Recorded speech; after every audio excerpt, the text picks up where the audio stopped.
Ladies and gentlemen, hailing from Cleveland, Ohio, I give you BVO. Oh, we boxing? Yeah, we boxing. I need that belt like it ain't no other option. So we punching and weaving and blocking. Defeat ain't an option. Let them know, shoot a video, put it on BVO. Let them know, every time I punch, it's a heavy blow. BVO, bound to hit like bricks cause it was set in stone. Let them know, I ain't getting body, but I'ma hit this flow. Yeah, way more than a show, this is BVO.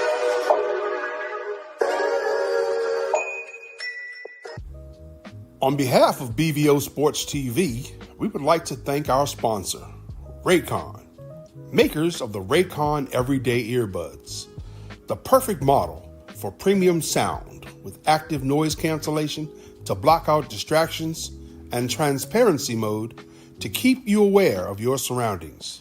They are the ideal for your everyday needs. Just visit RayconGlobal.com. That's RayconGlobal.com and elevate your listening experience. Welcome to BVO Sports TV. In association with Brent Wade Holdings, the content you're about to see includes opinions, stories, and discussions created for entertainment purposes only. The views expressed do not reflect the official policy or position of BVO Sports TV or Brent Wade Holdings, LLC.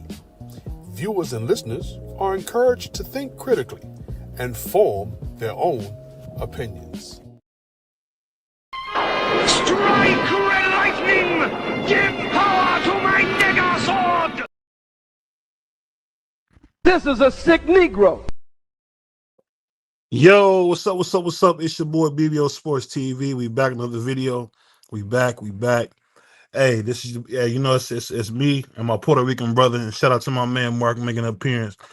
You know how we do it, man. It's the Roll with the Punches podcast, and we about to get started. I'm about to cam up. Give me 1 second, trying to get everything set up on my end. But we got to talk about this tree. Devin Black Jesus Haney is going to fight the WBA two-division champion Rolando Romero. What do you think about that, man? How excited are you about that fight? Oh, I mean, it's good for Devin. I mean, unify. I mean, it's really nobody else to fight at that division but the other champion. So, I mean, that's what he needs to be pushing for. He needs to be pushing for unification and try to get undisputed because there's really nobody else at that division to actually fight outside of the champions, unless he want to fight Ryan. But other than that, there's really nobody else at that division to fight. So I shouldn't expect him to fight anybody else but the champion. What you think about this, Mark? Devin Miles Haney going after another champion. What you think about this? I mean, salute to everybody on the panel. I mean, this is what Devin Haney has always done. He's always gone after the other best fighters in his division. You know what I'm saying? So I'm not surprised by that at all. But not only that, I mean, Ryan Garcia and Mario Barrios are tied up. So why not make the Rolly Romero fight? I mean, Rolly Romero just came off of beating Ryan Garcia. So that's a really good opponent for Dev in terms of name value. On top of the fact, I mean, that's a big fight in terms of money. You know, he still got one fight left for Turkey. I think he has $14 or $15 million left on the deal. So, you know, go ahead, get your bag and get yourself another belt and re-up. Go fight by fight with Turkey. And let me ask you guys both this. Sorry, I'm trying to get something so I can get on camera. What do you guys think about? I heard one of Tank's greatest supporters, and what she said was, if you fight Rolly, you get no credit. And she also said, if you fight Mario Barrios, you get no credit. So I don't know this young lady personally. What do you think would make her say something like that? Who said it? A young lady on YouTube who does content. She basically said, you get no credit for fighting Rolly. You get no credit for fighting Mario Barrios, but Tank gets credit, but you don't. saying that Well, towards Devin? I know why they said that. They said that because when Tank was fighting those individuals, they said those guys was nobody. They were bums. They wasn't that good. Um, and so if you saying that they were bums, they wasn't that good with Tank for them, why should you expect to get credit for you fighting them? So I know why she said what she said.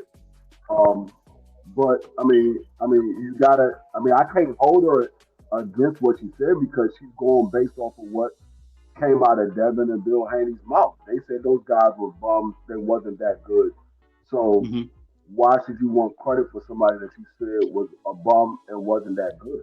And this is what I always say: when you start downplaying these fighters, and then when it's your turn for you to fight them, or if you're a fan, you downplay these fighters, and then your favorite fighter goes to fight these guys, you can't expect credit for them if you downplay these guys. That's why I said it's not good for the fans to downplay these fighters, and it's not good for the fighters to downplay them because you never know when that person is going to be across the ring from your favorite fighter or from you. So I can't knock her for what she said because she's going by according to what Bill and Devin said. Yeah, I guess my only question be is that her opinion was he should fight Conor Ben and then Boots, not even try to unify at 147. You agree with that? No, I don't agree with that because I can't tell another fighter what his goals is. His goals is whatever it is. Now, if he goes to a division that really don't have nobody as the champions, it's not his fault. Those are the champions. He didn't give them the belt. They got the belt on their own, or the sanctioning body elevated these guys to be champions. So that's not his fault. He can only fight whoever the champions are when he's at that division. So if that's his goal to be undisputed in a second weight class, and those are the champions, then those are the champions. It's the same thing that we said about Bud Crawford. Yes, Bud Crawford is a great fighter. It's Hmm. not his fault that the level of talent wasn't very good. But we could see the talent that he has is not his fault. It's the same thing when it comes to Devin fighting these guys that's champions. It's not his fault that those champions are not guys that we would expect to be a champion, but they are the champions. And I just say that, and I respect this young lady. I just didn't understand, like, it's like her whole thing was to kind of tear Devin down, and it's like, why? After his greatest win, do you want to go and tear him down? Oh no, let me just get some of these comments real quick before I let my man Mark cook on this. So to my brother Eric Brooks, always in the comments showing love, said Rolly is trash, but he's placed the top contender and has a belt. Good option for Haney. So to my brother Marcus showing love. Salute to my uncle Curtis showing love early. Salute to Crush. Salute to my brother K Savoy. He said, plus these guys have belts now. What you think about it, Marky Dan? What you got on that?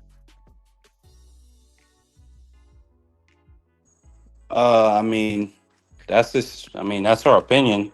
I mean, Mm-hmm. that's whatever she thinks about the fighters, and I mean, I agree with Free. I can't really blame her for having that opinion, but I look at it differently. I mean, Mario Barrios is somebody we just watched.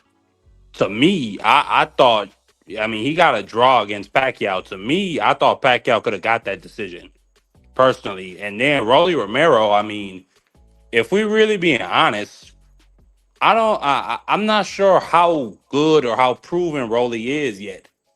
Because the Ryan we saw was somebody who spent a Salute year C out of the Mills. ring. Excuse me? No, I'm saying my bad saying salute to C Mills. Salute to my brother C Mills. Yeah, salute to everybody in the chat. But the Ryan Garcia we saw in that ring spent a year outside the ring Mm-hmm. and did not have his PEDs. He wasn't on Ostarine, which he was just in a recent interview saying that it helped him, but it wasn't steroids. Those are his own words. And then, I mean, before that, we saw Rolly getting hands and feet put on him by Pitbull, and then he got saved by against Barroso by Tony Weeks. So I look at it differently. I would think she's saying that because those dudes are not that good. Just when you talk about like proven and seasoned champions like a Arislandi Lara or like a Baturbiev or like you know that that's not really fair. It's not really fair because I Super, give Abdullah all this credit and I give him all this credibility if somebody were to beat him, but that's why I think she would say that. I don't I really think you know. I saying didn't though, hear Mark. this person, so I don't have the Yeah. context. Salute to my brother Chill Will in the house showing love. This is my brother Pittsburgh. I see you been talking to Showtime son, call me BB Otis. But I'll say this, man. I think a lot of people are like this young lady that just love to say something about Devin. I've heard it all when it comes to Devin. Oh, I don't like his dad. I don't like his grandma. I don't like this or that. But at the end of the day, Bill Haney is from Detroit, man. I know he got East Oakland roots, but his family's from Detroit. So I'm going to go with the Midwest all day. But I'm going to say this. To have a Tank fan, it's funny because they almost make no sense. So because of whatever reason, now you're saying Devin got to fight Conor Ben or he got to fight Boots, but he can't unify? Is that because Tank has never unified? And I don't understand how, like, when Devin do something great, why does Tank's name always have to come up with it? Him fighting Rolly Romero, especially with Rolly's new coach, is great. I think that's great work, in my humble opinion. I think there's nothing wrong. There's nothing wrong with wanting to see great fights. And I think no matter how they put it, I just think there's a lot of pickle pulling going on. And I tell you this, I've never in my life seen a fan base want credit for work that they didn't do. I give Tank credit for beating Mario Barrios and Rolando. I do. But we all know, hey, that doesn't stop the fact that Devin's trying to unify. I don't understand. We actually got a fighter who's trying to fight big fights. Why wouldn't you celebrate that? What would you guys say?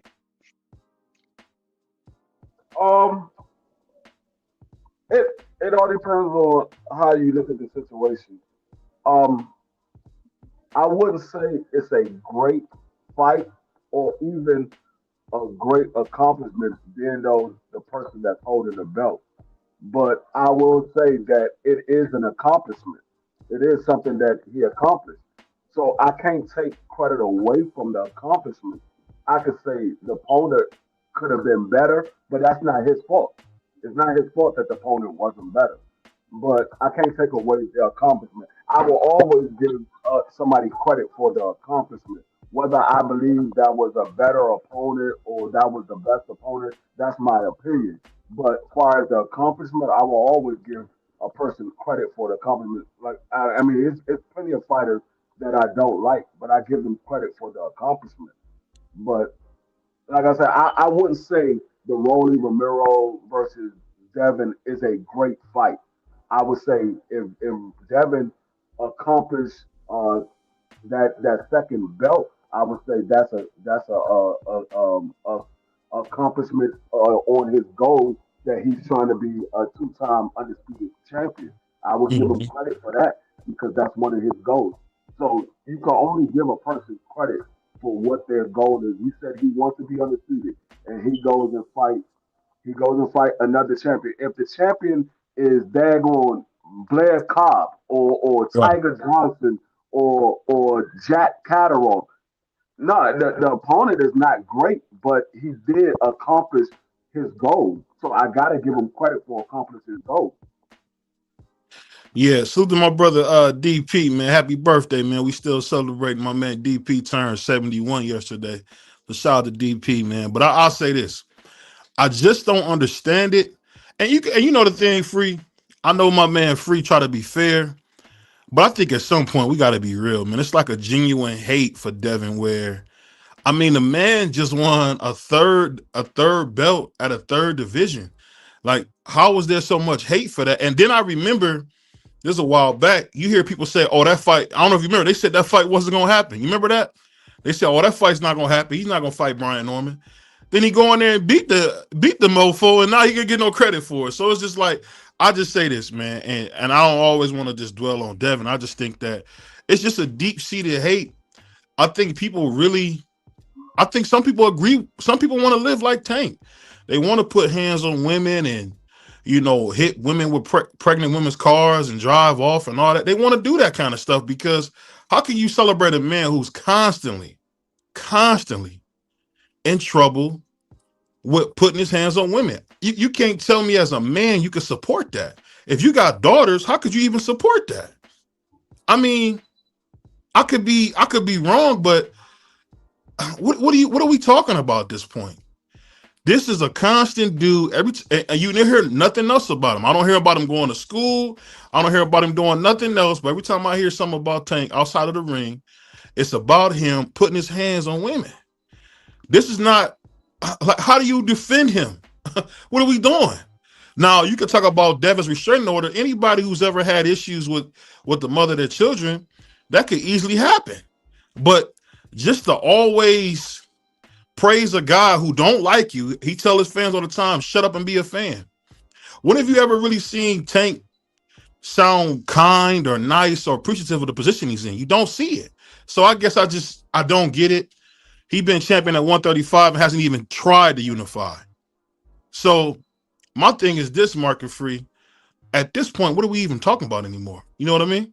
I mean, respect. I do think, and I will agree. I do think with I'm not gonna paint the entire Tank fan base with a broad brush, but there is definitely a segment of them that it is some deep seated hate. Like, and even my girl Jab Queen, shout out to Jab Queen. After Devin put hands on Brian Norman, after all the talk she was talking for months, talking about asking questions like, is Snack gonna be a factor in this fight? Afterwards, she's talking about, shout out to Dev, good win. Am I gonna give Dev? Am I gonna what she say? Am I gonna give Dev his props? Probably not. And it's a lot of people that's just like that, and I really don't get it. Like, I don't think Dev has done anything. Like, okay, maybe Bill Haney. Yeah, Bill Haney has done some pretty disrespectful stuff. I can't even defend what he said to Brian Norman's mother. But Devin Haney himself, like, this kid's always in the gym, always shows up, always ready to make the big fights that people want to see. I can't think of a reason why you would hate the kid. I mean, it's always going to be some hate when you have a person that is a fan of a fighter. There's No, always going to and be. let me say this real quick. Let me say this real quick. I don't know what the hell Marky was saying. I was not talking about her in any way. I don't want nobody to go up here and say I'm talking about this young lady. I was not talking about her. I don't know what the hell Marcus is doing. We're not talking about any other YouTubers. This dude is a goofball. I wasn't even talking about. In no way was I talking about. I didn't say you was talking about her. I'm just saying it's just about how it looks. I want to be respectful to people. So forgive Mark, and that's on me. I gotta do a better job of vetting the people I have on my panel, because in no way are we ever talking about other YouTubers. I'm talking about a writer. But please forgive me for that statement. Forgive us all for that statement. That's not someone we talking about at all. So, and going forward, if we can't have people abide by that, we won't have them on the show anymore. So I'm sorry to Jab Queen. We meant no disrespect. I don't know what the hell Marcus is doing, but we moving on. Sorry about that, guys. Yeah, but no, like I was saying, it's always going to be some hate towards other fighters when you have a fan base that's a fan of a fighter more so than they are of the sport. You're going to have it. So it's not. I mean, you have the same thing when it comes to Tank Davis. Tank Davis can do some good things, and people will still always see something wrong. It goes for everybody. I mean, we've seen it with Abdullah Mason. We've seen it with Emiliano Vargas. We've seen it with Tiger Johnson. It doesn't matter what level of a fighter they are. You will always see some type of hate. They will find some type. I ain't gonna say hate. I would say they will find some type of criticism, or they will find something wrong with that situation, whatever it might be. They will find something wrong, and they don't want to give 100% credit. They're gonna find something wrong without trying, so they won't seem like they're giving them too much credit. So it's always going to happen. It's not something you can get away from, because you have people that are fans of fighters instead of fan of the sport. When you have individuals that fan of the sport, they can give credit and give criticism straight down the middle. So I'm not gonna. I mean, I don't dwell on that because I know it comes with the it comes with the job. It comes with the sport. It happens in basketball. It happens in football. Happens in baseball. It happens in every sport. It comes with it. And these fighters and these athletes got to know that. They got to know it comes with the sport. There's going to be some guys that's going to like you. There's going to be some guys that see you do nothing correct. It's just part of the job. Yeah. Salute to my brother Bernard. He's in the house tonight. We're gonna get to my man Bernard, but I gotta bring this up before we go to brother Bernard. What do you guys think about a fight that we all hearing about? We hear Rolando going up against Devin. And I'm gonna actually tell you guys, I'm worried about Rolly's power. I don't know if people are, but his power got me scared to death. What would you say, coach, about fighting a guy like Rolly, who has immense power and is one of the best coaches in boxing? What would you say about that? I think he could present a challenge. What I saw from Devin in his last fight against Brian Norman, I have to give him 100% respect. I have to give him 100% credit. He beat a quality fighter. He beat the fighter that 99% of the people thought was the best welterweight in the world. They thought he was the bigger puncher. I think when it comes to Rolly, I told you before he fought Ryan Garcia, I was one of the few people who was going with Rolly publicly. Said Rolly gonna beat him. And the reason I went with him is because he switched to Coach Silas. Coach Silas is a disciplinarian. Coach Silas is a X's and O's guy. And you're gonna do it his way. You're not gonna be able to freelance and hope that your talent can get you by. So I think they'll put together a great game plan to fight him. Will it be enough to beat Devin? Right now, I don't think so. I think what Devin did against Brian Norman, in my opinion, Devin is one of the top 5 fighters in the world. And I think Devin Haney wants to make every fight. And I just think what they're doing in the way that his dad is going about doing it, his dad is probably the best GM in boxing. And the reason I say that is because he puts the best team to be successful around his son every time. He doesn't have to take the accolades or be the head coach. He just puts the best team around. So I think with that being said, right now, to me, Devin, beforehand, I wouldn't have never said it. But at this point, I do have to compare Devin to Floyd. Not in financial, but in ability and what he's doing. I have to compare him to him. He is the guy right now that if he calls you and says, hey, I want to fight you, he's already showed he's not going to try and sweat you down and kill you. He's actually going to give you a level, stable fight. And I think much the way that Floyd Mayweather did, he's the guy that you get paid with. Just being honest with you. We saw Canelo lose, and we saw Earl Spence lose, and we've seen Tank at this point is not actively, on the map for fighting. So, in all honesty, you got to turn to Devin Haney as the cash cow right now. That's just a reality. It ain't whether you like him or not. It's reality.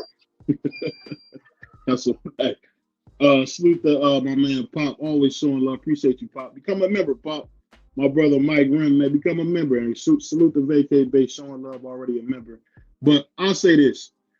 I just think with Rolly, I just think that power is a problem. And with his coach, and you can tell me if I'm wrong, Free.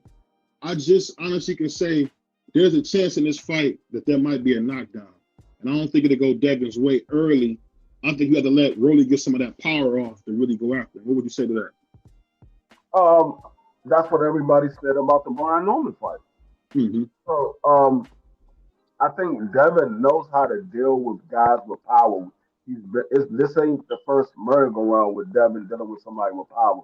He's been in there with Linares. He's been in there with Brian Norman. He's been in there with Ryan. So this ain't his first go-around dealing with somebody with power.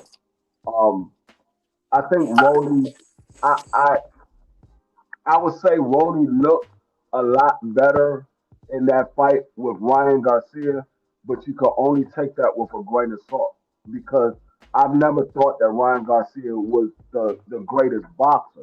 I think Ryan Garcia is great in what he does. He has a devastating left hook and he has fast hands. I think he's great in what he does, but I never thought he was a great boxer.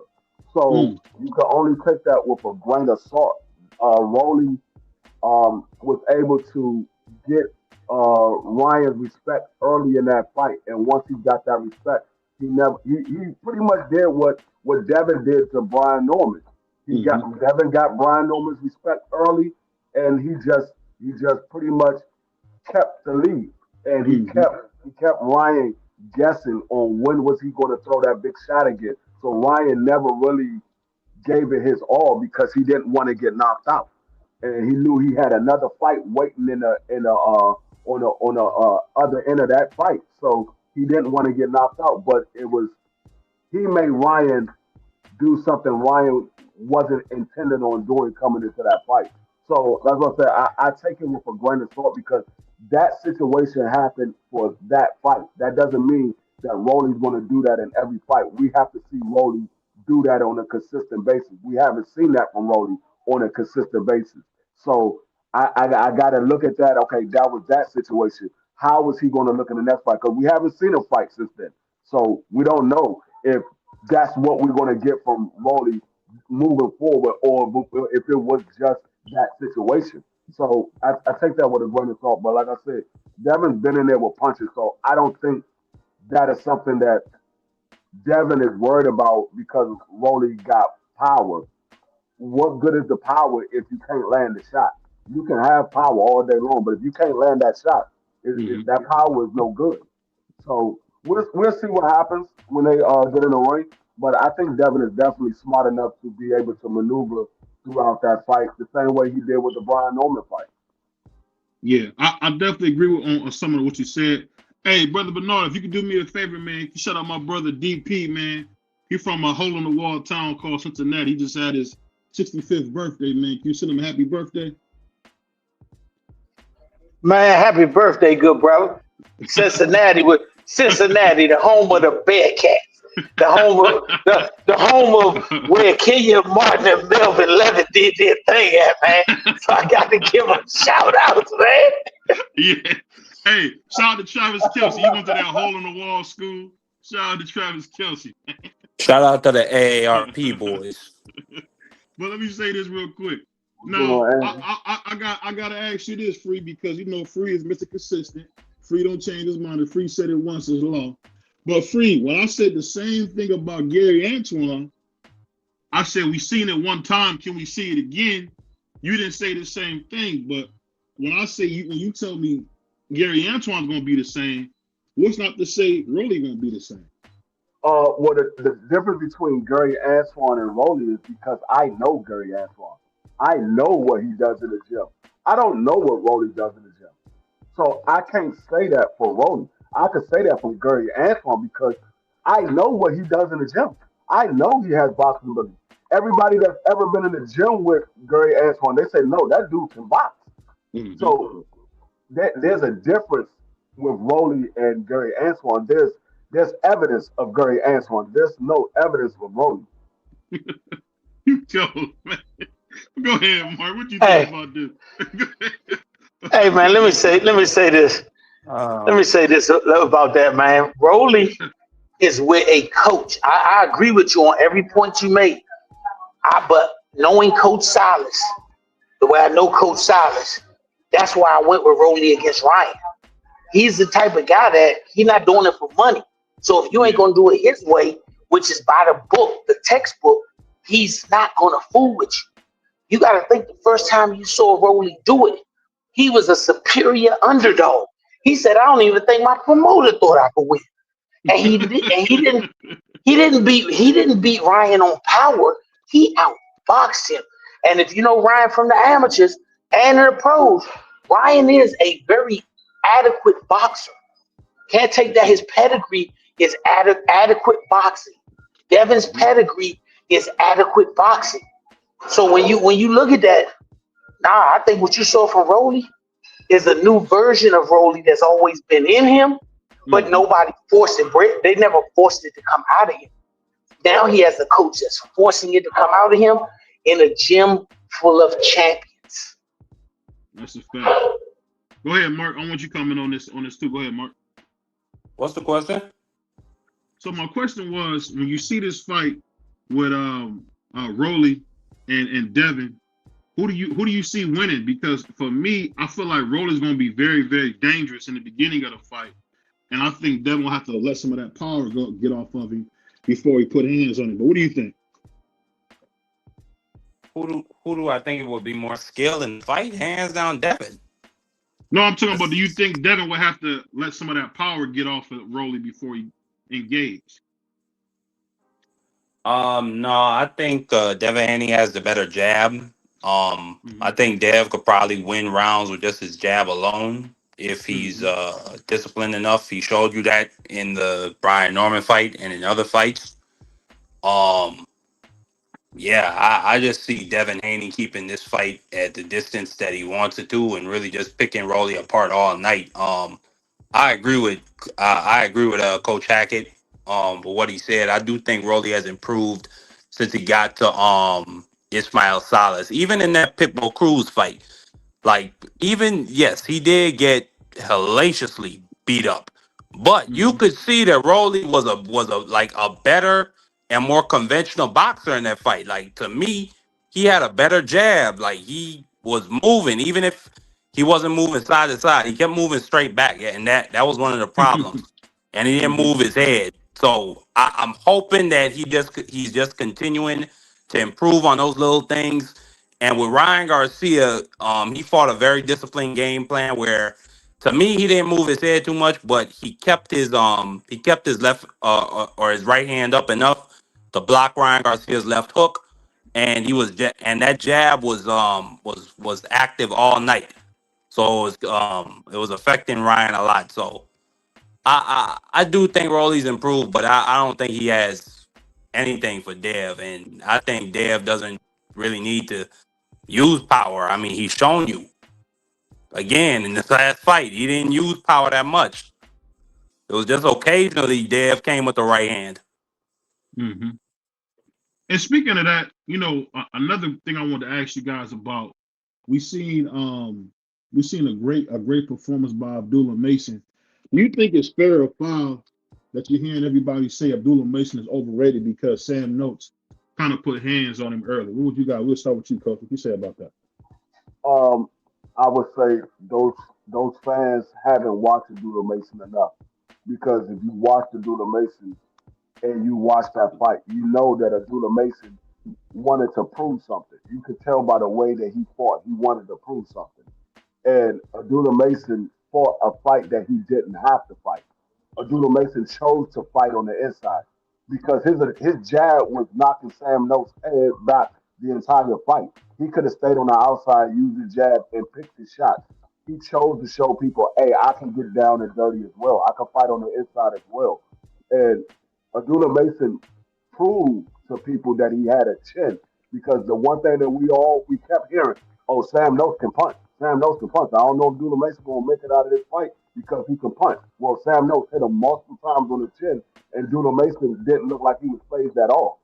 The only time I seen Abdullah Mason look like he was phased by anything was when Sam Noakes caught him with a body shot in the later rounds. He caught him with a nice body shot. I think it was like round 10, and Abdullah Mason looked like he was a little phased from that. But other than that, his chin looked perfectly fine. So, no, I think a lot of these people, like I said, they want to nitpick. They want to find something to not give a person credit on.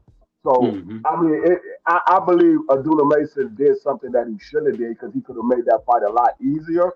But he went in there to prove something, and he was fighting for a title fight for the first time in his career, and he was a little overzealous. But he did a heck of a job. I mean, there was, like I said, there was maybe 2 or 3 rounds that you could have said, okay, I gave this Sam Noakes. But Abdullah Mason was in that joint, making had that man looking bloody. Sam Noakes has never been beat up like that, especially on the inside. That was Sam Noakes' game, fighting on the inside. He's never been beat up like that on the inside. So I think a lot of people don't know who Sam Noakes is, and they haven't watched Abdullah Mason enough. What would you say to that, Mark?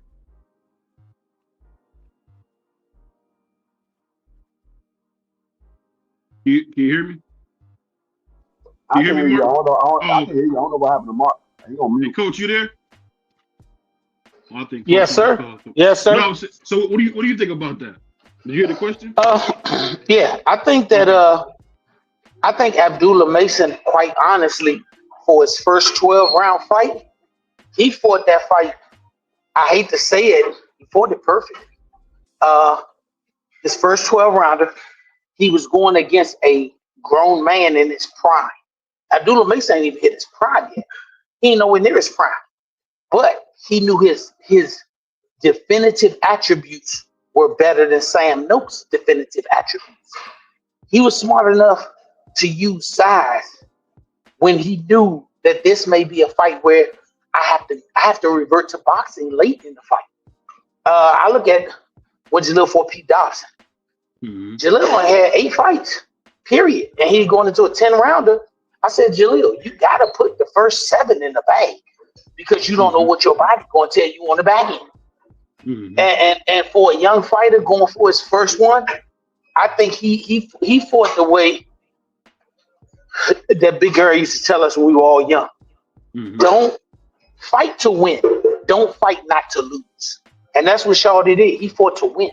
He didn't fight not to lose. What's that mean when you say fight not to lose? What's that mean?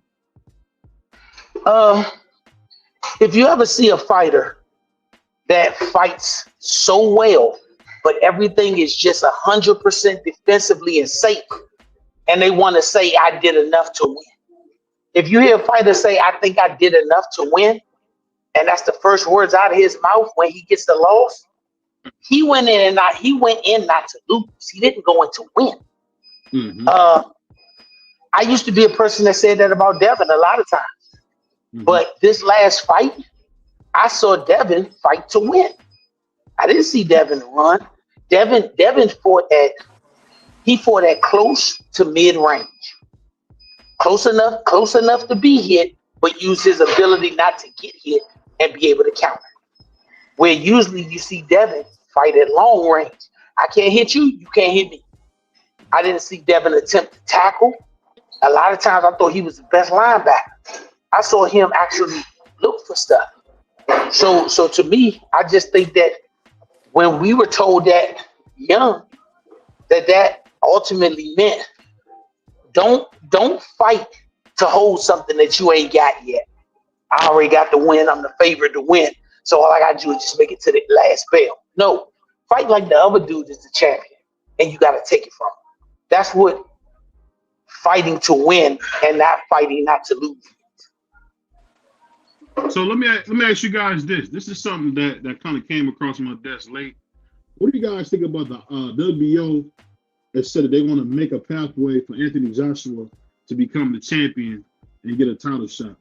So do you think that means if Jake Paul, by some miracle, is able to beat AJ, he'll get a chance to fight Fabio Wardley? Or what do you guys think that statement is from the WBO? No, they said Anthony Joshua. They didn't say Jake Paul. They're doing it for Anthony Joshua, not Jake Paul. If it was for Jake Paul, then they would have had Jake Paul's name in it. What if we beat him, Free? What if we beat him? I understand what you're saying, but they didn't say Jake Paul. They said a pathway for Anthony Joshua. So that means if Anthony Joshua wins, they're going to put him in a shot with Fabio, not Jake Paul. So don't get that confused, Coach. Don't get that confused. Don't get the statement confused. Listen here. If they put that out there, then when this fight is made, they're going to say the WBO is calling this an eliminator. So that means whoever wins that fight will get that championship fight. They just got to put it out there beforehand. The pathway is through an eliminator. This is the sweetest eliminator they can make for Anthony Joshua.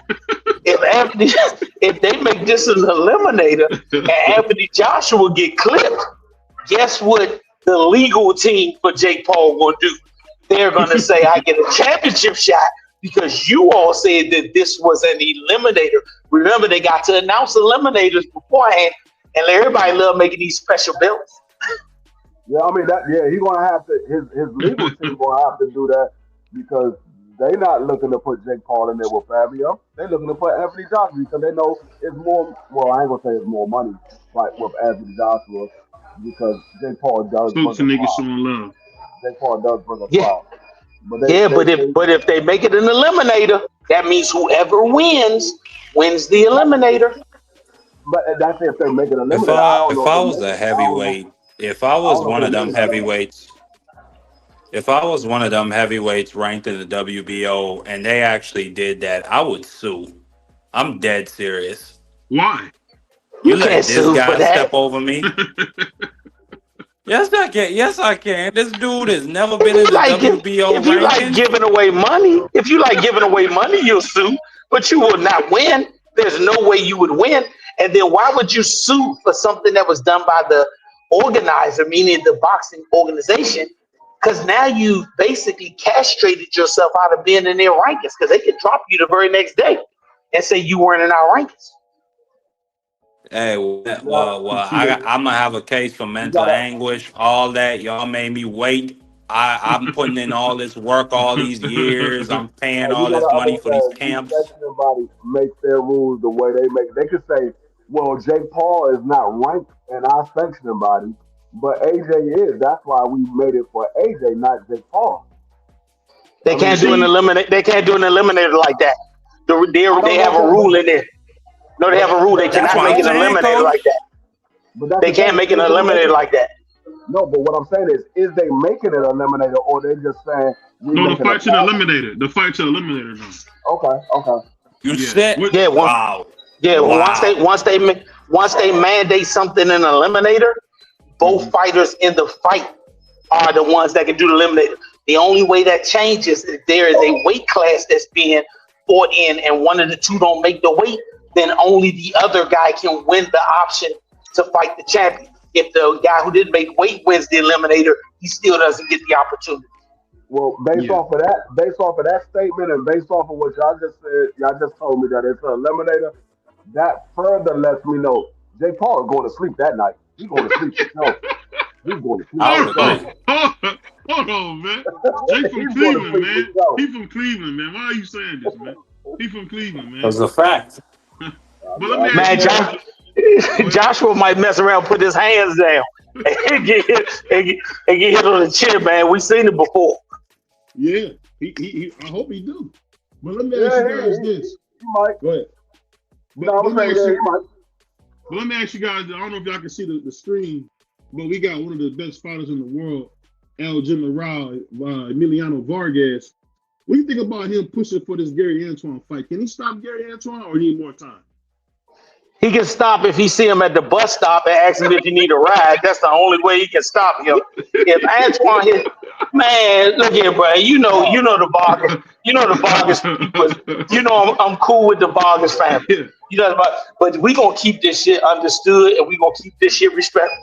Antoine will stop that boy in less than 2.5 rounds. No, we're talking about Emiliano Vargas. We're talking about Emiliano Vargas, coach. Did you hear me? I know who you're talking about. He will get stopped in 2.5 rounds. But Super, my brother, there's Josh. a reason why Hitchens don't want to fight Antoine. There's a reason why he don't want to fight Antoine. Antoine told that man, "I beat you 4 times in the amateurs. You don't want to get your lick back." There's a reason why he don't want to fight him. And you think Emiliano Vargas is going to be Antoine? Man, Antoine is not playing with Emiliano Vargas. Emiliano Vargas has done nothing to say he's going to be Antoine. Nothing. Look at him on his bag. I mean, he looking like George Fernando Vargas ain't gonna say that he wanted his son to fight him. Man, that'd be give back for the family. Don't forget, Gary Jones, who is the oldest brother, was the Olympic alternate because he lost to Fernando Vargas. So if you want to get that piece added to it, man, he might massacre that boy, man. You know, that'd be the first time you seen a person graduate from law school in a boxing ring. Because he'll go to practicing law. Matter of fact, I'm gonna tell you what's gonna happen. Once Gary Antoine hit Emiliano Vargas with a clean shot, his father is going to jump on that rope and throw the towel in. He said, no, my son got a long career. He is not going to get beat up in this fight. He's going to throw that towel in.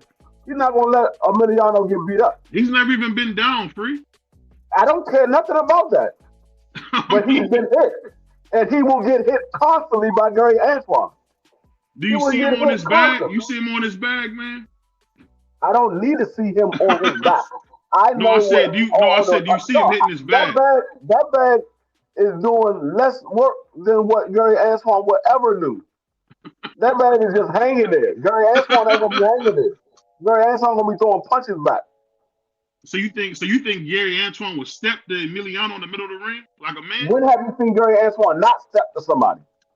Versus El Rayo, where he outboxed El Rayo? No, he has never not stepped to anybody. I don't think he would make that mistake and do that. I don't think he would. I don't think Coach Gary let him do that. He ain't gonna make no mistake. He gonna catch him with a right and a left, and Emiliano gonna go down. He ain't gonna make a mistake. You act like Emiliano is just some run-of-the-mill fighter, man. He's a monster, dog. Dog. But I say, that man, come on, man. You gonna say the same thing about Emiliano Vargas that they saying about Brian Norman right now? He ain't had no experience. He wasn't ready with Antoine. He's still young in the game. They're gonna say the same thing about Emiliano Vargas. He get in there with Antoine. Man, salute to my brother Pride. Salute to the genius of boxing, man. Yeah. My brother Dank is in the building. But I'll say this. I will give you guys one caveat. I think Gary Antoine is more experienced. But do I think he is going to be able to handle the Mexican power? I don't know. Man, he more everything. He more experienced. He's more powerful. He is more technique. He more dog. Man, Emiliano Vargas, that's my guy. But his last opponent looked like an NCAA basketball player. Come on, man. You gonna stop that, man. If his name was Emiliano Gonzalez, you would not know who the hell he was. Oh my God! You come on, man. I seen him at the Xander fight, punch a dude, and his whole eye swell up. Man, you better stop. You better cut it out, man. You better cut it out. Okay, all right. The Antoine that you last seen and the Emiliano Vargas that you last seen, you think that Emiliano Vargas gonna do something with that Antoine? No, he'll get stopped by that Antoine. I don't know if we'll see that Antoine again. He'll get stopped by every version of Antoine. He'll get stopped by every version of Antoine. He'll get stopped by 9-year-old Antoine. Prize, get into this, man. Get into this, Prize, get into this, man. These brothers going crazy. Because I lost your Vargas. Yeah, turn it down. I don't think Vargas is ready for that. I think Antoine will beat him up, and his daddy and them have to pull him off. Pull Antoine off. What about Bartholomew? Bartholomew gave Gary hell. Well, you gonna cut this out? Man, cut this out. First of all, Bartholomew is a 2-division champion. He's a seasoned vet. He will give Emiliano Vargas. He probably will beat Emiliano Vargas, to be honest with you. He probably will beat him. Bartholomew. I rock with Emiliano, but I don't think he's ready for that. No, you never watched Ransom Bartholomew fight. You never watched the fight. You just saw the fight with Antoine. Ransom Bartholomew is a fighter. He's a fighter. He can fight from southpaw or orthodox. He has power in both hands. He's a fighter. Man, hey, ask BVO, have you ever watched a college basketball game and that college game with the score was so out of hand at halftime that you turned it off? Have you ever did that? I've done that. If you watch that Bartholomew fight, it was over in round 6. So by round 3, you were turning it off. Please stop doing what you're doing. Like that fight went the distance and it was a split decision. That fight was over at halftime. and after the first 2 minutes of second half, they pulled all the stops. That's when Antoine ended the fight. Cut it out. And I respect what you're saying, Coach. I'm just saying. We've seen him look human. He looked like his big brother last time. I don't know if he can do that again. Am I wrong to say that? He looked like his big brother last time. He straight out clashed El Rayo. We only seen it one time. So you telling me Emiliano Vargas couldn't muster up a 2 or 3 punch combination and drop it? you gonna see Emiliano Vargas see another side of So Antoine. y'all said, hold on. Y'all said he got no chance. I want y'all on record saying that Emiliano Nah, has I no ain't gonna chance. say. I'm not gonna say. He No has no chance. chance. No chance. He has No a chance. puncher's chance. No chance. Unless hell froze over and the concession stand was serving tainted soda, then he has no chance. That's wild. Hey, I give him a puncher's chance. He can get lucky. That's about it. Get lucky. He can't even get lucky. He hit Antoine on the chin. He might break his hand. Cut it out. Coach brutal. You said I know y'all ready to have the it is by 4 separate times tomorrow. But I'll say this. One thing I was thinking about when I seen this fight, you know, what Gary, I mean what the Vargas is calling out Gary Antoine. Why is he the only one calling out Gary Antoine? That's the thing I wonder about, because I think y'all don't realize Gary Antoine is not 5'10". He's small. Well, I mean, he's the only one at 140 that got kahuna. Nobody even mentions Gary Antoine's name anymore. Because he is the true boogeyman. I told you. He's not the boogeyman is somebody that Fernando said we see something for. And when people say this guy is the boogeyman, that guy is the boogeyman. No, these guys got people calling for them. Antoine is a true boogeyman. Nobody wants to get in the ring with Antoine. You said Emiliano Vargas. I still haven't seen Emiliano Vargas say he want to get in the ring with Antoine, but I think it was. No, his father's been saying it. I'll send you the clip. His father's been saying it. His father. Emiliano Vargas didn't say I want to get in the ring with Antoine. Well, so he got to say that before you believe him. I mean, I think his dad is the boss, right? No, I gotta say it because his father the boss, and once again, the love of that culture is that the matriarch kind of calls the shots. So Shawty's never gonna speak out of turn, but his father has the knowledge of the game at a different level, and he's not gonna put his son in a position where it doesn't make sense, but he's gonna lobby for things that make sense for their financial growth as well. So that's why I think you're not in it with him. But I just don't. I don't think they should do that kid like that. That kid got heart. That kid, one of the few that got a set of nuts. He willing to fight. But every puppy don't need to be in there with a dog. They don't even say Gary's name, coach. I mean, you got to get a man some credit. They don't even say the man's name. I haven't heard Rich. I heard Rich Hitchens tell Gary Antoine, you got to get your name up. Like, man, cut it out. Cut it out, man. Riches and Hitchens don't want no part of that. Remember, this is a lot of good conversations, but Riches and Hitchens and Eddie Hearns is the dude that'll give you what you want. Mm-hmm. If you want that unification, Eddie will give you what you want. And I'm sure that it ain't a numbers issue. They can make sure the money right. Man, that'll be destruction. Hitchens is a good fighter. Hitchens showed a great chin. Hitchens has done a lot of good stuff. But you go in there with Antoine, Joe, that's a different animal. That's a different animal. That's a lion, but not the one you see at the zoo. The one you see in the wild. That one in the zoo, they bring their food to him. That one in the wild, he got to hunt every day. A lot of these dudes, man, they not hunters. They not hunters. Yeah. They good zoo animals, but they not hunters. We don't put a hunter after a zoo animal and think that zoo animal has a chance. He just got a pretty mane because they brush him. He got a pretty mane because they brush him. Let me you rough, man. Shout out to Coach Bernard. But let me ask you guys this. So we seeing Xander get ready to fight a boss. And this has been something I heard. If Xander is successful and beats a boss, do you guys see Devin Haney trying to challenge Xander Zayas for those 2 belts? That's just something I heard in the mail. I can't call that man a bum. That man is a champion. I can't call that man a bum. Who called him a bum?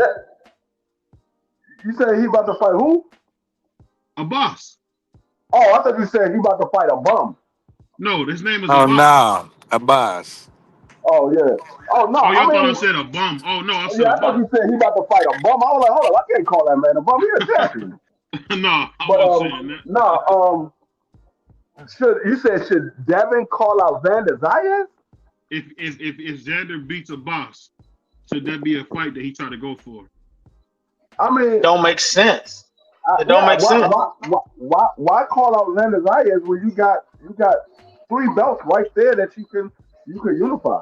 I mean, Man, even if you ain't had the 3 belts, that's about to be the hottest division in boxing when you get all of those guys that are ready to come up to 47 then. Why would I leave 47? That don't make sense. I'm gonna leave money to go get less money? Come on, man. Yeah, I mean it's not. I mean, I don't think that Devin versus Xander Zayas is a huge fight that people are calling for. I mean, he might make some decent money off of, but I don't think that that's a huge fight. If he was going to go up to 54, he need to go for the guy that just moved up to 54. If he's going to go up to 54 to fight anybody, he need to go. That's a huge fight. Him and Jerome Businis. Hey, salute to my man. Was it Trish Tank? Salute to my brother, But man. I don't think Devin's going to 54 right now. I think Devin's going to stay at that weight class. What you say? I gotta unsubscribe. This man calling him Black Jesus. Yeah, Hold on. I don't know why y'all try to play like y'all never heard Devin called that. I think Prize the first one I heard say it. So I'm copying off Prize, man. So I don't know. You definitely didn't hear me say that first. Don't throw me in first. I'm a Christian, and I would never ever call anybody else Jesus. I would never ever call anybody else. You know, we're supposed to be little Christ. We're supposed to be little Christ anyway. That's our Man, job. shut up. Man, shut up. Shut up. Shut up, man. At some point, somebody got to just be the grandparent. Shut up. You're talking without sense. You're talking without sense, man. You're talking without sense. You're talking with no sense. You're talking without. You're talking with no sense, man. Man, your grandma would have broke a McDonald's plate on your head for that simpleness you say. Yeah, I can't do it. But, man, I actually have heard people say that, but nah, like I said, I'm a Christian. There's only one Jesus that I know, and I would never call nobody else that. Anybody else I see spell their name like that, their name is Jesus. It's not Jesus. Jesus. Okay, well, I still call him Black Jesus. Is that better? Shut up. Shut up. You killed Shut up. Shut up. Let me ask y'all this, man. No, crazy, man. Let me ask you guys this.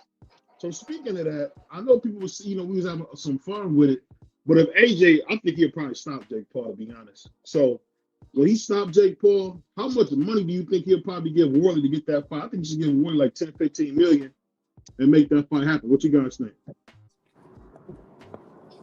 50. 50? Yeah, 50. Look at the math. I'm just saying, look at the math. Look at the math. Mike Tyson made it. WO. That's what I'm saying. Mike Tyson made it easy 20. He made it easy 20. Tank was gonna get reports of 40 plus. So what you think Anthony Joshua gonna take 5 million? You gotta be crazy. Anthony Joshua already making the type of money. 5 million won't even get that man to go to the gym and ride past and unlock it for somebody else to train. Hold on.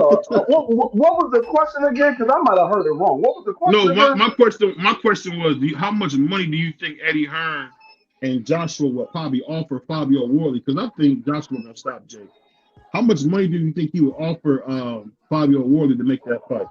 Because he played Prince Charles $5 million. I thought maybe 10, 15 million would be more than enough to make that fight. Hell no. First of all, it depends on who's making the fight. If it's Eddie Hearn making the fight, I don't know how much Eddie's going to offer. But if it's Turkey making the fight, then yeah, Fabio probably gets somewhere around 50. Man, if Eddie make that fight, Fabio ain't even the most popular Fabio that the world knows. So we damn sure, man might get. If his highest check to date was 8 million, I got him getting 12 million, maybe 15. But they ain't going that deep on that joint. No, sir. Only way they can afford to do that joint is if they did it in Wembley Stadium. Yeah, they might offer Fabio somewhere around like 6 or 7. Yeah, they're not offering you going the most famous Fabio was a dude with long hair on the cover of novels back in the 80s. He's the most famous Fabio. Right. This Fabio, if you say Fabio, that's what people gonna think of. They gonna think of no boxer. Yeah, Fabio gonna pray that person takes this fight because Yeah, if you got to. He right. Eddie Hearn put that fight over, he ain't getting no more than like 67. Eddie Hearn ain't putting up no big money for Fabio. Now But that Anthony's might be gonna a get big his money. check. But that Yeah, might that's be a a big check for Fabio. That might be a big check for Fabio. If a dude Yeah, usually making 2 and you send him to the point where he's seeing 8 to 11, man, that's life changing money. That's life yeah. changing money. He made like $3 million to fight Josh Parker. I'm just Okay. thinking that's a big fight because the winner, forget the winner, that fight can be in the UK for the you can make that the UK fight for the heavyweight championship again. That'd be a huge fight. I mean, because really Anthony Joshua's like the light-skinned Frank Bruno. He's loved out there. And I think if he beats him, then the fight between him and Tyson Fury can finally happen, and we can see the WBO champion Tyson Fury versus two-time champion. It'll be 3 times if he wins. Anthony Joshua. I think that'd be great. I could be wrong. I think that would be great, especially for some guys trying to, make some money. They seem like they all want to fight each other. So I mean, this is the best way to make some money. I don't know. I could be wrong, but I think this would be the best way to make some money because you got to have AJ. AJ's got to be involved because AJ can sell some tickets, man. When he got punched dead that last fight, and he just like felt like his battery died. I think he can beat Worley because Worley ain't like Triple D. Triple D can box. Fabio just punch, jab, punch, jab, right hand, jab, right hand. I mean, AJ should beat him dead. What would you guys say to that? AJ do the same thing. They pretty much a mirror image of each other. AJ might be a little more flexible. He got a little whip wop to him. AJ got a little Yeah, whip wop to him. but they pretty much mirror image of each other. Neither one of them do anything in the ring particularly special. I think both of them got a big right hand, and they pretty much do the same thing. I think they're a mirror image of each other. I don't know who wins that fight because we've seen AJ coming in and get knocked out cold against Daniel Dubois. So I don't know who wins that fight, but I mean I think Fabio looked bad in a couple of fights. So I don't know. I think it's a 50-50 fight if AJ happens to make it to Fabio. Ain't it crazy? Oh my, go ahead. My bad, Coach. Go ahead. Ain't it crazy? About a year and a half ago, we was trying to get Anthony Joshua versus Deontay Wilder and see which man's career was going to be over because the loser was done. Ain't it crazy? This boxing is a hell of a thing, man. One day, boxing got goats at the top and the bottom. You the greatest of all time, or you the scapegoat? I mean, I just think if they want to give AJ the belt, I think the best way to do it is you got to pay for the belt from Worley because I don't think Worley's that good because Worley hasn't said Caballero's name not one time. That don't bother you guys that he won't even say Caballero's name. Like we talking about fighting, he wanted to fight Parker before we found out Parker was doing cocaine. Well, I mean AJ is a bigger money fight. I mean, Fabio is not a champion, never been a champion. AJ is a 2-time champion, and AJ is a bigger money fight. So I would want to fight AJ over Caballero if it was up to me. Hold on, Free. You said it's about being the best. No, I'm looking at the situation where I don't get anything from either one of these guys. The only thing that I get is some praise. But when it comes to financial, the money is with AJ. I'm gonna get my biggest bag fighting AJ than I will with Kavalov. I'm gonna get my biggest bag. Everything is about the money. You right, bro. Everything is about the money. You go to work for the money. Nobody does this for fun. There's nobody with a job that says I go to work and I love it so much I would go for free. It's all for the money. So you go to work for the biggest check. Just like if you go to your job, BVO, and they paying you $70 an hour, but the truck dealer down the street will give you $100 an hour, where you going to work at? Say it one more time. If your job giving you $70 an hour to sell trucks, and the dealership down the street will give you $100 an hour to sell trucks, where you gonna sell trucks at? Oh, well, they pay the most. So why would a fighter fight for anything other than who pays the most? I just don't get this whole thing where he keeps saying he the best. This is what Fabio keeps saying, but he won't even say Fabio. He won't even say Caballero's name. That's all I'm saying, Coach. But once again, you say you're the best truck salesman. Stay at the truck dealer that's giving you $70 an hour and prove you the best truck dealer. Don't go to the one that's gonna give you $100 an hour. See how that sounds stupid? Yeah, I get exactly what you're saying. I get exactly what you're saying. I give you that. You ain't gonna care if your legacy at that $50, that $70 an hour dealership put your picture up on the wall. You don't care about the legacy of what you did for that dealership. You care about the payment that the dealership gonna give you. The same with an athlete. You be holding the athletes to a standard that you don't even hold regular people to. The guy that work at McDonald's don't want to be known as the greatest fry guy if Burger King gonna pay him more. All I can say is, up in here. Good God Almighty! all I can say, man, you're a wild boy. But nah, you ain't the truth. Well, let me ask y'all this, man, because it's a light day of boxing. But let me ask you guys this. So speaking of like what we were just talking about, Devin and Rolly, right? Is that a 60-40 fight or is that 50-50? Because I'll be honest, only thing I think Devin will have to worry about in that fight is the power only. Am I crazy to say that? That's all I see being even remotely the problem is just the power. Everything else, I think, truthfully, I think that it'll be easy work for Devin. I don't know if people agree with that. What you guys think? You hear me? No, I hear you, brother. I don't think it'll be easy work for either one of them because they both bring different attributes to the table. But if I'm gonna be betting now, if that fight was made, I'm betting with Devin. I think Devin got the tools, the ability, and the natural size over Rolly to be able to absorb the power and to also be able to outbox him. Just with a mid-range distance fight. And what I saw in this last fight against a guy that roughly was the same size, he was able to mid-range distance fight.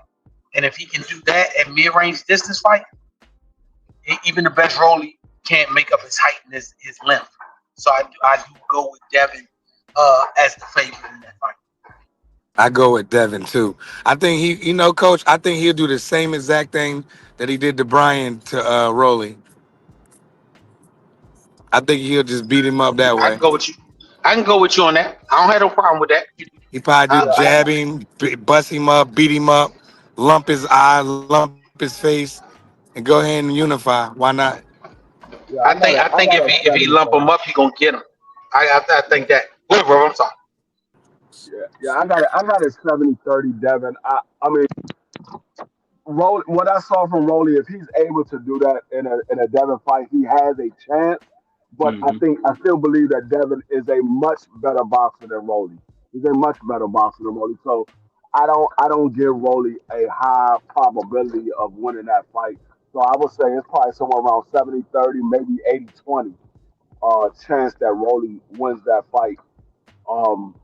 But I'm right there with Prize. I believe that Devin is going to do uh, a similar fight to what he did with Brian Norman. He's going to use his jab, uh, fight when he can hit and not get hit, and still be in striking range.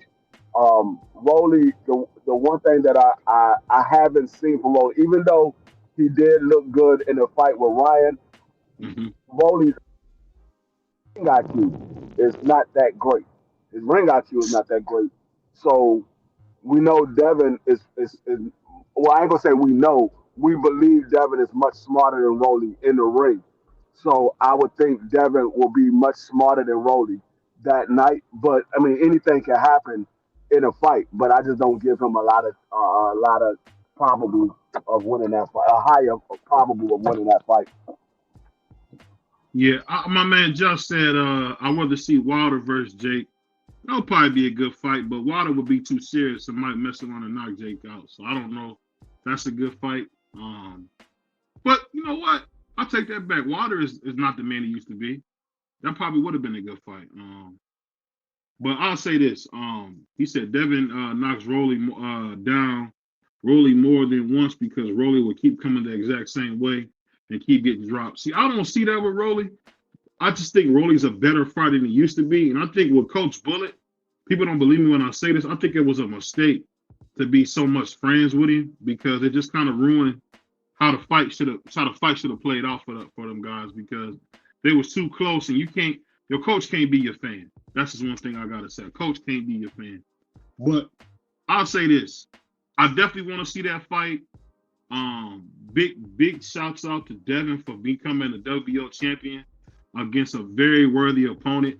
I hear some people trying to say that, maybe Brian should fight Lewis Crocker. It's not over for Brian Jr., but I will say he got a long road ahead of him. And I want to ask you guys just before we get out of here, because, we getting ready for Thanksgiving. I got some stuff to fix around here. But what do you guys think about people constantly criticizing the game plan that Norman Sr. brought to it? I thought it wasn't a good game plan at all. But do you think Brian Jr. should let his dad go as coach? What do you guys say to that? I think that if Brian Norman Jr. and his father sit down and talk, and they come to the consensus that it's better for him to move on, and his father be the behind-the-scenes guy, much the same as Bill, if he takes that, I don't see nothing wrong with it. But at the end of the day, it has to be a consensus agreement, because we got to remember, at the end of the day, we praise the man for getting his son where he got him to. So we can't talk about, he's just trash and he got to go away. He just got beat by a more intelligent, more prepared fighter. That's all. See, that they're going to coach again, forgetting about his pedigree. And I always say this to coach all the time, off air. He came under one of the most prepared men in boxing history. That's why you can say that. That's not a given. You know what I mean? That's the one thing I would say. I always tell this to Coach Bernard. He can vouch for me saying this. When you want to Gary Sr., you always prepare. You're never going to get outsmarted because you prepare for everything. And I think if you know that, you for damn sure have a trainer who knows that. Am I wrong to say that? You guys can tell me if I'm wrong to say that. No, but you got, once again, it's not, I don't pull my punches because I'm friends with somebody. No, I'm not saying you do. But No. What I'm saying is when you look at it, Gary Sr. had a pedigree of coaching guys to the absolute pinnacle of whatever the sport was, amateur or pro. Brian Norman Sr., that's my guy. But if you just being honest, we only talk about honesty, not on what you were inside as a person. We talk about based on what you were on the record. He was a duck. As a manager, as a coach, he's very good. As a fighter, he was a duck. And you can't. That's not going to change. So maybe he made mistakes because the position that he was fighting his career as was a B-side. But maybe as a coach, he made decisions as if I did everything the opposite. So, you can't compare Gary Russell Sr. in no way, shape, or form. IQ, ability, standard. You can't compare to nothing else because that's the first fighter that Brian Norman Sr. ever really trained that we know of. So we don't know what his standard was. Gary Russell Sr., we know from every fighter that he dealt with, the standard of excellence was being number one. If you came in second place, you did not live up to the standard. Jaleel told you he never got praised. When he came on with national championships, Lil Gary and them be like, what do you want me to praise you for? That's what we're supposed to do. But you didn't think you were going to win it? Now, if you didn't think you were going to win it, tell me you didn't think you were going to win it and I'll praise you. But if you knew what the mission was going in there, you secured the mission, then you did your job. Yeah. And I just think it's just sad because it's the little things. Like, why would you box with a boxer? And you know, man, he gonna be on next week so we can actually talk about this stuff. And yeah, I know he's gonna say I'm not qualified to ask these questions, but I'm gonna ask him anyway. Because I think no matter how you put it, I think, and I say this all the time, fighters only go as far as their teams allow them to go. And I think you got a guy in Brian Jr. who's powerful as heck, who's smart, but has a lot of limitations, and he's got to get with somebody who can enhance his skills. And enhancing his skills is not having him out there trying to box when he's never been a boxer. He can move around a little bit. He moves good for a Mexican, but he don't move good for no slick black nigga fighter. No, he don't. He don't. And just off the prime That example was of crazy. that, the second round for me solidified it, right? So Devin comes in with a feint, and he was reacting to every feint, which you can't do as a power punch. You can't react to no feints from no boxer. Because if nothing can hurt you, nothing can hurt you. But then you cocky enough to not have your hands up, and then you get cracked, bow. It buckles your knees, then you don't put your hands up at all. You still keep them at your waist, bow, you get hit and drop. I'm saying that has to do with coaching. That wasn't Brian, because people don't understand. Whatever you coached on in time of trouble is what you're going to do. And what we seen was a fighter who looked ill-equipped to actually win that fight. And that's just the guy I saw on the shoot. He didn't look like he had a chance. Once he went down, and Prize, you can say if I'm wrong, Free, you can say if I'm wrong, Coach, you can say if I'm wrong. But he just, after that second round, he was done. He took away the jab, which was good work. But, I mean, He abandoned his whole game, BBO, when Brian went down.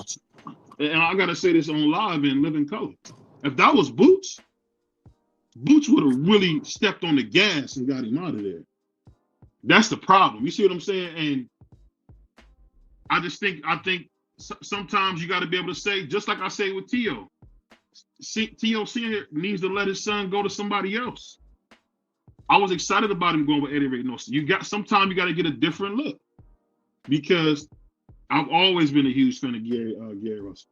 You know why Gary Russell didn't win that Lomachenko fight? Because Loma was just a little bit better.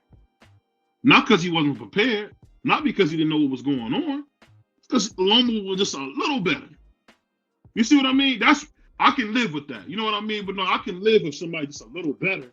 But I can't live with I was ill prepared for the whole fight, and I really went in there blind and got my head knocked off. And I can't. And the fight was so bad, there's no redeemable qualities for me to even get a rematch. You see what I'm saying?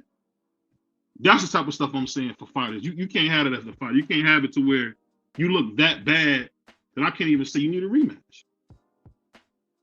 And that's just the guy's honest truth. And I just say, to me, a lot of fighters, it's this old book I used to read. It's called Crisis in Leadership. There's a crisis in boxing trainer leadership.